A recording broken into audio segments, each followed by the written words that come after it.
have a mission. Reconstituting papyri? Creating new lotions for the stockroom? Magical artifact. Magical artifact? A request from Professor Dumbledore. Interesting, but I don't recognize it. You are not expected to. The textbooks we use in class haven't included this artifact yet. It's new. The Stone of Sentiment. Stone of Sentiment? Does it measure emotions? Something like that. It captures the emotions present in the room, but only in a limited way. And we're here to analyze its reactions?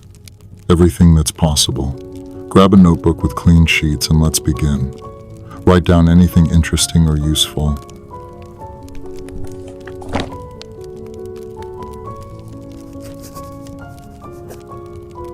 The formation of this stone. It's a rare process. It's not simply a matter of magic, but a delicate fusion of natural elements and arcane forces. Let's see. The base is formed of a rare crystal, but not an ordinary one. The essence of human emotion must be precisely manipulated to integrate into the stone's structure. That would explain the way it reacts to touch. It feels almost alive, as though it pulses with something beyond its own composition. Precisely. The magic imbued within it creates a network of energies that interact with the deepest emotions.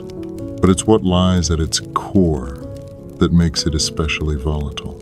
The combination of empathy essence and fragments of soul, a precarious balance. Empathy essence. Does that mean the stone is more than a mere catalyst for feelings? Does it somehow create or amplify them?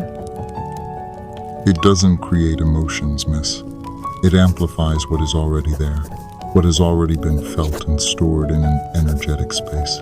It's as though the stone absorbs remnants of intense emotions from everyone who has touched it over the years, and then it responds.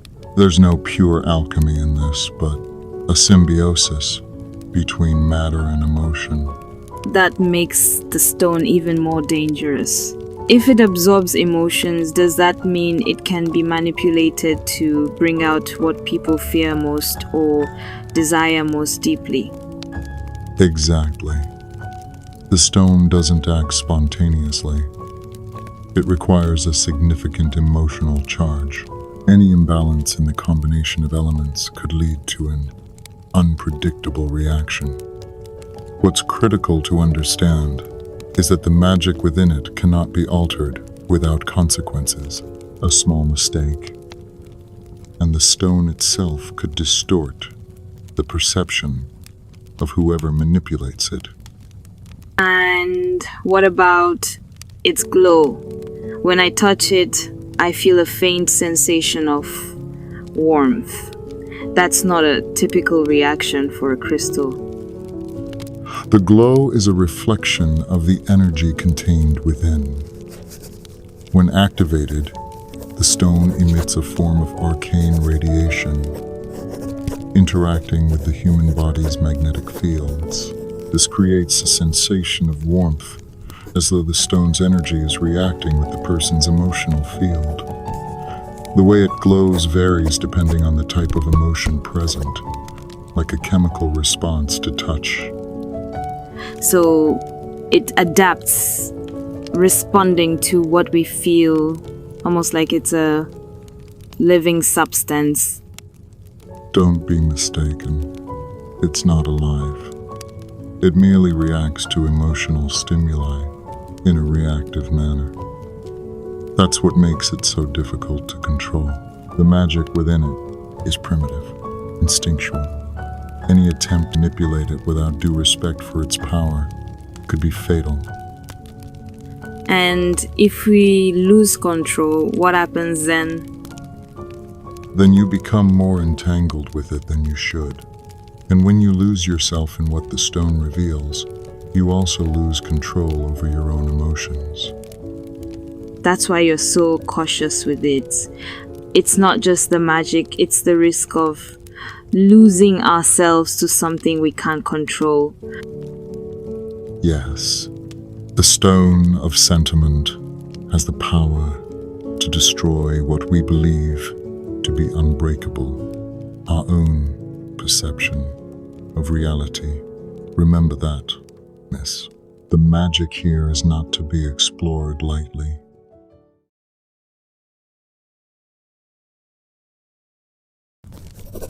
Stop.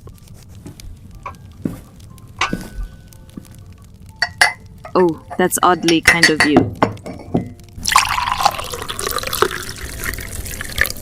Don't get used to it, and come now before it gets cold.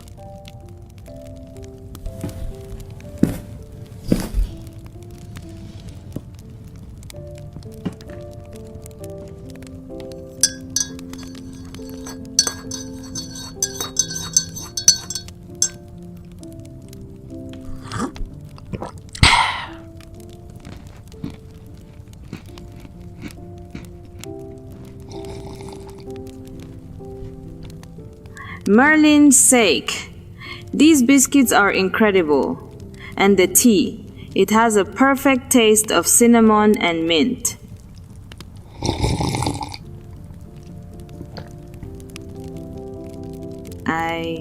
I always wonder how someone like you, so strict and, well, so closed off, manages to handle all of this. It's not about handling. It's about knowing what must be done, miss. The rest are mere details. Yes, of course. But sometimes it seems like even the details make a difference. Like everything is a piece of the puzzle, and if you ignore one part, the whole picture could fall apart.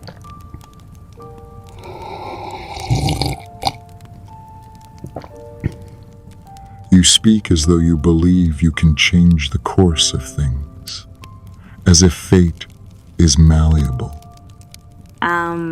I don't know if it's fate that changes, but maybe it's the people who change the way they see it. I don't believe everything is decided. Maybe it's more about the choices we make, even in the small things. Perhaps you're right, or perhaps you're just insisting on seeing what doesn't exist. Or maybe you're afraid to see.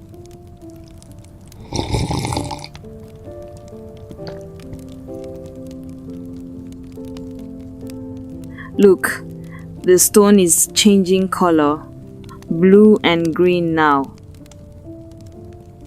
What do you think this means? News. The unexplored. Well, if the stone can represent something unexplored, maybe it's just trying to understand the both of us. Don't be mistaken, miss. The stone doesn't have that kind of power. Well, you never know, Professor. Maybe it's paying more attention than we think. Perhaps, in the end, it's better not to try and decipher it.